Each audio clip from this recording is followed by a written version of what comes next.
Thanks a lot for the invitation. I'm going to talk about new patterns for creation, applying machine learning to creativity. And maybe just a word of information or warning. I'm by what I studied in uni, design.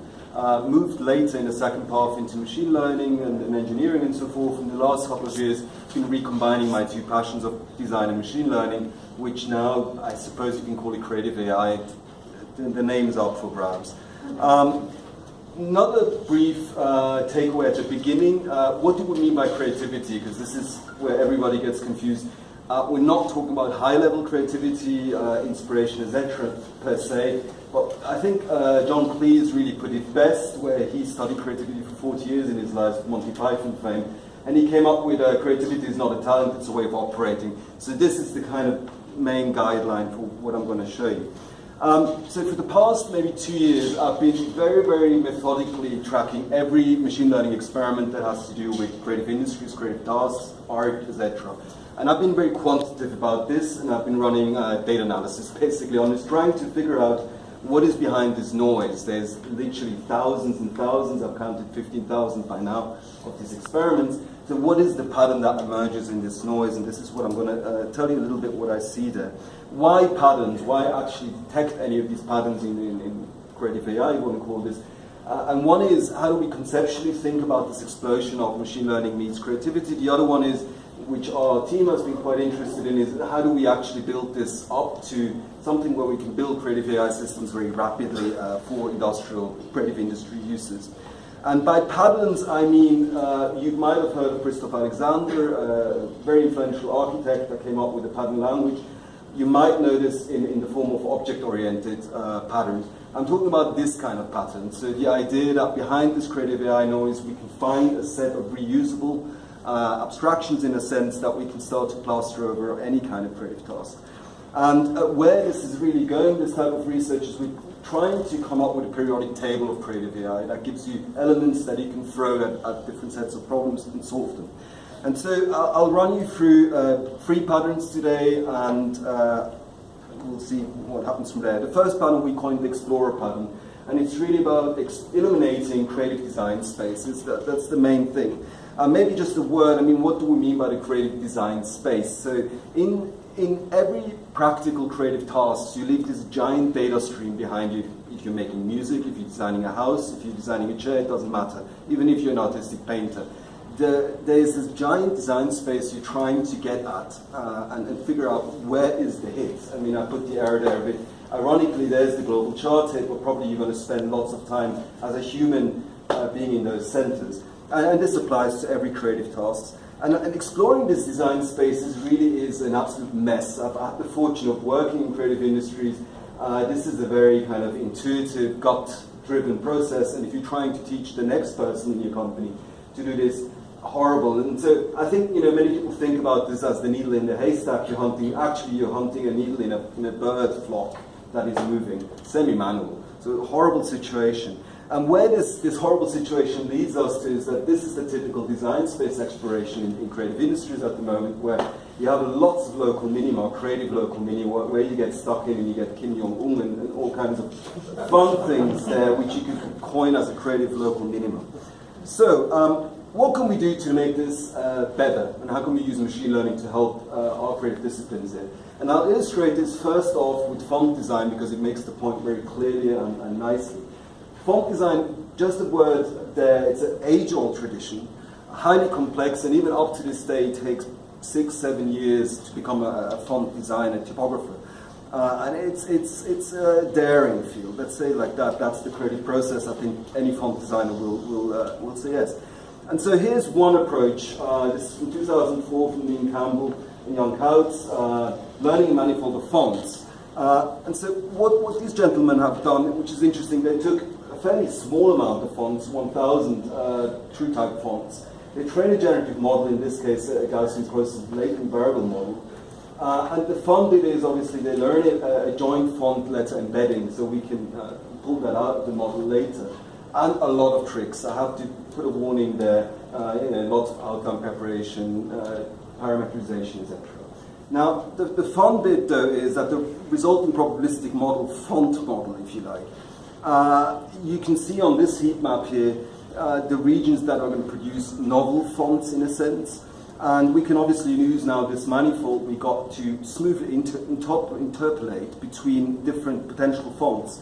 And so what you get, and this is for people especially in creative industries enormously interesting, is a design space model, which is obviously not all-encompassing, but you can very, very rapidly start to see, here's a potential design I would like to pick, or this. And so this is a very, very high-level bird's-eye view for a font designer, assisted by machine learning, to find new solutions and move quicker into the direction of a winning solution. Now, font design, just for a second, we've seen lots of experiments in this area lately. This is work by Bernardson from this year, and now he's using a general adversarial network, Lowndes, to do similar things. So he's trained it now on 10K fonts. This model needs a bit more beef in a sense. He's done, it's in principle a GAN, but he's done a lot of fun hyperparameter tuning. It's a bit of black magic there. But the result, again, you get this beautiful manifold of fonts that you can very directly go and explore a creative solution. And the fun thing he did is as well, he goes into the latent space in uncharted territory, and he gets these alien fonts, which is interesting for a fontographer in terms of getting inspired. Obviously, you can do TSNE of this stuff, and you get a map. For a design-minded person, this is extremely exciting. For you, it might be very boring by now. Nevertheless, you can really start to see, here is my Helvetica, here's my Arial. What do we do? Now, another experiment from this year, this is Gene Kogan's work, Book of Sky. He's been doing similar things, also with DC GANs in this case, so deep convolutional GANs, where he's doing it with Chinese characters, and then generating new Chinese characters from, I think he used 1 million characters as input data. And obviously DC GANs, they're a bit of a hyper rage at the moment, CNN-based, where you have a generator and you have a that produces fake imagery in a discriminator that tries to discern these images, and you get this weird-looking alien fonts again, and you can walk the latent space quite smoothly, which is beautiful. And again, you get this design space model that gives you an overview over the potential of the design potential of, in this case, designing Chinese characters. Now, with the DC GANs, I have mixed feelings about them because they're quite fiddly to train. But what has popped up as a real positive of all these DC GAN experiments lately has been a lot of vector math created from. And you see here, obviously, in the top, what we've seen from word to vec, and similar things now we're doing it with images. King minus male plus female equals that Chinese symbol. If somebody can read these things, it would be interesting to know if they actually are valid. But from a creative industry or artist or design perspective, this is extremely interesting, of doing vector math on design space solutions. And so obviously, yeah, this is the famous one from the original DC GAN paper from Alec Reckford and Gintella from this year, where they're doing this now with faces, of course, and it's interesting alien art, if you want to call it that comes out. So we've got the man with sunglasses minus the man without sunglasses plus the woman with sunglasses, and you get a woman with sunglasses. And you can start to see lots of interesting, simple vector math, but lots of interesting creative outcomes of this kind of work. And obviously this is, as well, I'm tracking not just academic papers, but I'm tracking the whole kind of pop cultural explosion of the usage of such models. And especially in Japan, they went ahead and they mapped out all the kind of relevant infos in the vector space that you would use to create mangas. And they parameterized this and put an interface. You can go online and do this on a web page. And this is fun. Now you're doing vector math with a parametric interface where it suddenly becomes a design tool for comic creators to use a latent space to create comics. Fantastically wonderful work. Again, Japanese work, Yota Ishida, this year, he's been training these same models now with floor plans, Japanese house floor plans, and just generates random architectural floor plans. Not really in connection with the vector math fun, but I think it's a valid experiment in terms of applying these kind of generative models to creative tasks. Now, obviously, to take the whole vector math applied to creativity stuff further, this is an experiment by a friend, Tom White, Dripnet on Twitter, from this year, where he, this is not a GAN model, but it's quite related. He's been hunting just one specific vector space, which is the smile vector. How do we make people smile? And so he turned this into a Twitter bot now, where you just once an hour takes a random photo and makes them smile. This is actually using a different model, so it's distributive regularization for generative models by Lowndes and Dieleman, etc.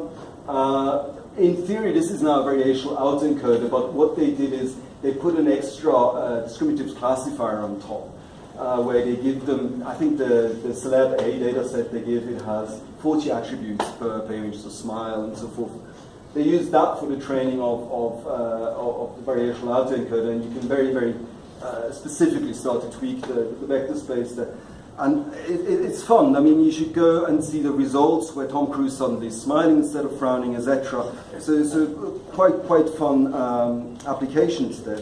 Now, we've seen the same in fashion. I'm going to give you now a brief overview that this is really going across all creative domains. Pixel level domain transfer is again a variant on the GAN. You will see hundreds of variants on the GAN at the moment. And this is fun in that you can now, I'm not sure which data set this is trained on, but the net result is you can start to explore different closing on you with this. And you say, well, how do I look with a repullover? And it generates you that image. Fairly low resolution yet. I suspect this will scale up shortly. This is something that came out last week, and it just fascinates me. I haven't fully grasped it coming out of DeepMind by Daniel Resende, etc. Where now they're doing, it's a different type of generic model given, but the result from a creative perspective is very, very similar. 3D objects, where they actually are training the model on 2D imaging of the 3D object, ShapeNet 40 in this case, but are then able to reconstruct the third dimension from the generative process. And architecture, etc., immediately springs to mind. Fantastic possibilities down the line of this kind of thing. I'm an absolute fan of Robbie Murray-Smith's work at the University of Glasgow. They've been doing, and this is more, it's older work, but I think it's, from the application standpoint, extremely relevant. They've been doing this with Kinect data. So what is the design space of dance or motion? And so they took a fairly large data set and they mapped it out. And you get this great map that for a dancer or somebody that is working with motion is invaluable, really, where when you're doing any motion, you can see where in the space, in this design space, you are sitting, and maybe you're doing an impossible type of motion, so let it be. And also from Smith's group, they've been doing this with music. This is also a couple of years back, where it's called Mood Agent, where they trained this along with mood information about, I think it's 10 million songs or something like that, where now you get this kind of very high level data browser where you can do playlists by just swiping over a latent space, if you like. And it maps down to the real songs, and it gives you a prediction going from happy land to sad land, etc. And you can map this quite nice design space maps, if you like. Here's country and here's hip hop, etc. Fairly useful for a musician to know during a compositional process what you're doing. And so going back to this is a client project we've been working on the last month, so for a very famous band, UK-based. It's ongoing, so I can't fully disclose who this is. And the main thing was we were trying to do a generative album and release 1 million songs online over a year, and it learns over time the generative process what kind of music works based on statistics and starts to generate different types of music. And so this is a great example to use this explorer pattern I'm describing to you. And so modern music making, just so you see what I'm talking about, is mainly now selecting a group of loops from a large grid of samples and tweaking parameters. That's basically what modern electronic music making boils down to. And of course you can abstract that down, you get a Python API for that little music program, and you get a nice dense vector of the possibility space of this musical thing. The problem is we lack in creative AI often the data. This is a big problem. You can't ask an artist to sit there and test every possible song combination. So what we in this case did, we'd actually train genetic algorithm on top of it. As a first step, you can bootstrap the next step. And this is novelty search. So it's just searching for novelty. And you get this, I don't know if we can actually hear it here. Oops, no we can't. You get this kind of weird, non-research driven creative outputs. It does its million songs in a couple of hours. And we turned this back into, in this case, variational autoencoder into a generative model where our intention is to walk the latent space later, especially interesting for synthesizers. You see a picture there. I mean, there's a huge amount of parameters for synthesizers. Yeah. And so finally what you get, you can plot it out as a TSNA here, and this is an interactive TSNE, so if you can actually now click on the latent map and start to just generate songs out of that on a very high level. And you start to see, oh, up here we've got 100 potential songs, let's check that out. Or down here we have a couple of potential songs. It's a fairly different type of way of making music. When you present this to musicians, they're a little bit shocked at first, because now you're not remixing like a hip-hop artist 2 or 3 songs, you're doing it with 10,000 or potentially a million songs. And this is really, I think, where creative industries will move to. So in conclusion, the Explorer pattern, illuminating design spaces, extremely important for all creative industries, enormously important. For you, potentially a little bit boring, but for creative industries, you have to imagine none of this stuff has been implemented in any applications. We're at Photoshop level of discussion. So it's quite interesting. And to round it up, these are some generated album covers by Legret for Dieleman again, just fun. I mean, just a little bit of fun there. All right, second pattern, and I think you've seen a fair bunch of this, but I'm going to make the argument that this is beyond just images as well. Style transfer, so interchangeable styles for creative tasks, let's say all creative tasks. And so why is style hard? I mean, style in many ways is the defining factor of most art forms. And it's hard to define. If you go to an architect, we ask what is style, you get a different answer than you get from an artist and so forth. But I think we can say, content and style, there's a clear definition. And style is hard, but nevertheless, I mean, the last 12 months, maybe a little bit more now, we've seen this explosion of style transfer CNNs that are running around, and you give it one image, you give the second image, put the style to first image on the second image, and it generates you that one. And it's become a fairly almost pop cultural thing that people are doing everywhere. And so this is style transfer, obviously in a limited sense, but nevertheless, I think very powerful. And so I've been tracking very methodically all the papers that come out in style transfer, and it's been, to be honest, very hard to keep up. 25 papers the last 8 months and counting. Most focused on CNNs, but we've seen variations now, a bit of alien variations there. So here's some highlights that I personally absolutely loved. So, semantic style transfer. This is by my colleague Alex Schopenhauer this year, where the idea now is we use a bit of semantic information, in this case a doodle that is provided by an artist, and we do the style transfer process really constrained to that. And so you see on the grid image there, you can do this obviously with paintings. We've seen Picasso, etc. too many times with Van Gogh, but now you can do it obviously with photorealistic images, which is great fun there. Second one, obviously we've seen it now in real time, and we've seen it with video. And for creative applications, this is very exciting. This is again work by Gene Cogan there, where he took the real-time version of this and he put it in a mirror.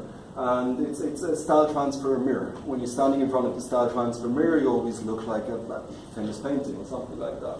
Video, that's been an explosion, and it's very interesting that the problem has been stabilization frame by frame. Up there, you see the Blade Runner run. That was 4 months ago, and it's quite jittery frame by frame. This was just solved now by research, Manuel Gruder, and so forth.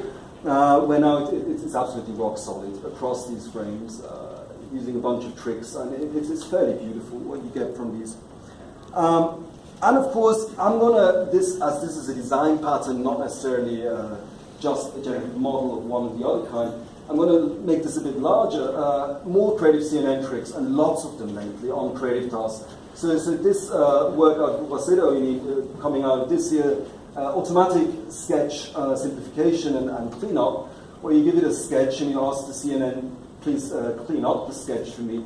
And the result, I've had the opportunity of testing this. This is absolutely, for an illustrator, for somebody in a comic, cartoon, manga, whatever community, this is a revelation. This is an absolute revolution for these people.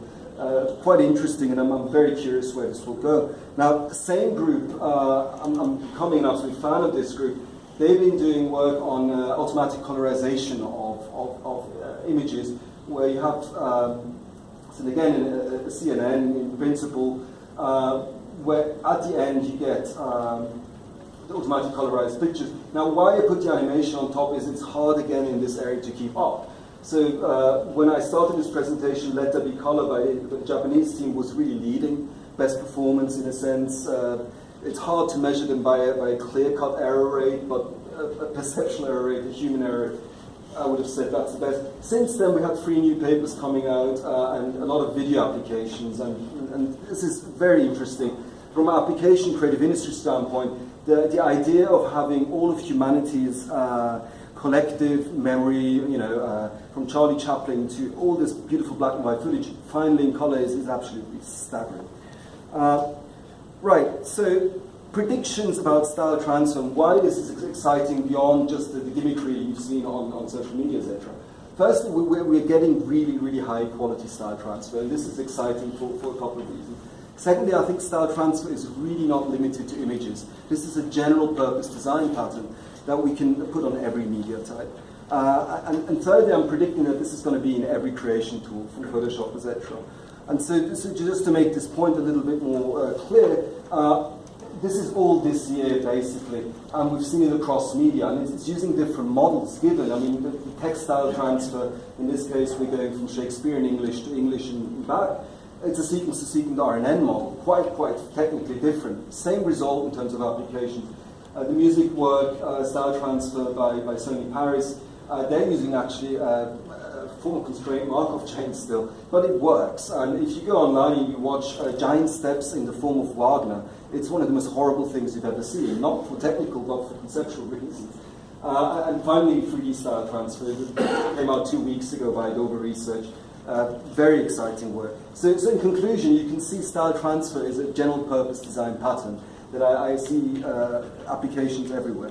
So a little experiment I did earlier this year with a comic artist, a Japanese comic artist, is that we used just on EC2 lots of style transfer boxes, lots of EC2 boxes, and he tried to, and this was before we had the real-time implementation, but what he tried to do is while the comic artist is drawing, he gets 4 or 5 or how many GPU machines he boot up of real-time style transfer things back.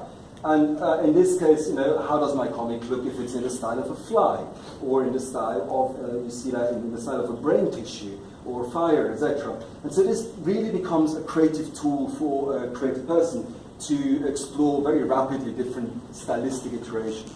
And here we have the Charlie Chaplin thing. I did this earlier this year with a completely outdated implementation at this point because it's moving down quite fast, still fun. And so, yeah, style transfer, I think you'll see this everywhere. It's very important. Down here, this is another fun one just from the hack community. Doing style transfer, but on satellite imagery. And you get this fake kind of dreamed up satellite imagery. It's very beautiful from an artistic standpoint. Right, how am I time-wise? All right, a little bit of overlap. I'll rush through this. A third pattern, the synesthetic pattern. And this is just a fancy name, so design folks can wrap their head around it a bit easier. Multimodal representation, really, for creative tasks. And, why synesthetic, synesthesia, obviously we're all familiar with it, but what we really mean is this representation. Just, we're starting to treat different media inputs as one. And so here's a recent example that has a bit of a weird story. So this was work by Ryan Quiros out of University of Montreal from late last year. And the idea really was that we train a current neural network to decode romance novels. In this case, it was 24 million lines of romance novels. And we mapped them to skip-thought vectors, which is, it's a fancy sentence-to-vector model. And we do then do a joint step there, where we condition them, in a sense, to propose image captions. And at the end of all of this, what we get is we give it an image, a fresh image, and it generates a little romantic story for us. And so I saw this research come out last year, and I decided, well, I have to take this for a spin. And I generated a whole bunch of stories with this. And, you know, this one, the sumo wrestler give it, and he goes, he was a shirtless man in the back of his mind, and I let out a curse as he leaned over to kiss me on the shoulder. He wanted to strangle me, considering to be a beautiful boy I become wearing his boxers. So this is fairly fun, this kind of model to work with. And, you know, I've done this in a week, and I put it online, and I was fairly pleased with just getting a discussion going about generative storytelling in a sense. Now, the thing is, I got invited, this is, maybe it plays. The following stories are generated by a neural network. I made it a quick, I'll play it in 10 seconds of it. It is trained on romance. Maybe you can't hear it. Enjoy. I've never seen a man tiger on the floor, so that's the reason for that. The man warned her blank slate. Yeah, it's hard to hear. It doesn't matter. I mean, you get the picture. The fun thing is this experiment had a weird, confusing aftermath. I can tell you. First one, the management of Audi, the car company, saw this, and they invited me to give a talk. And so I had the pleasure of actually running the CEO of Audi through this system and then presenting it to the management, which absolutely cracked up a very stiff German management room of people. It's insulting this man in a very romantic fashion. So that was the first fun thing. The more fun thing is I got, just a couple of months ago, I got approached because of this experiment by a giant beverage company, which I can't name the name of, but you can guess which one. And their idea was, well, how we do this? How we do this as a campaign, a global advertising campaign? But we do it specifically with urban and hip hop lyrics, and we do it in the style of certain artists. Which, of course, I mean, if you think about the data you get from a certain artist, they mentioned Pharrell Williams or hip hop artists, it's minute. You don't have really data. So the problem really became we had to fine tune the network a little bit on the romantic model to create a hip-hop model for these people. And the problem was it did work. The problem is it's now romantic hip-hop, generally. So that was, you know, the baseball player here. In the OG, which apparently means original gangster, won my life, I had an OG hit the game like the one of my life, and so forth. Now, to make the situation worse, so this team, they went to this beverage company, they presented this, and they loved it. The problem was this model was generating swear words. And they come to me, they're like, oh, why? It's in the training data, shut up. So we had to censor the network in the end and bleep out, and I think this is the first case where we had to bleep out a neural network that generates it. I'm very proud of that one. Right, so in conclusion, because I'm really running late, the synesthetic pattern and multimodal, maybe for a bit more a sane description. And here's a very, very fun experiment that just came out a month ago, I believe, where now they're turning it upside down. You give the caption, generate images for the caption. And this is very exciting. I think when you are looking at creativity in these silos, and now you can start to look at all these creative tasks as just a data dump. With a specific interface problem on top, but the machine learning data processing layer for all these creative tasks, I think, are moving closer and closer, and this is very exciting. So, in conclusion, why do all of this creative AI stuff? Why does it matter? And one very important takeaway is assisted creation systems, as you could call all of these systems, are making a whole wide range of creative tasks really more accessible. This is important. I don't know how many of you can play the piano. I hope by the end of in 10 years or your lifetime, you all play the piano with assistants at least. And again, these are part of a design language we're trying to do. The point is not just understanding machine learning, but connecting design industries and creative industries with machine learning and give them a language to talk to each other, because that's really lacking. And finally, what our aim really with these patterns is to stick them in generative pipelines, so end-to-end creative processes that are driven by data, that are testable, that are reproducible. So everything that in data science we see every day, and that every creative discipline is really completely lacking, this is where we're trying to go. This is the ultimate goal. So thank you very much, and sorry for speaking too much.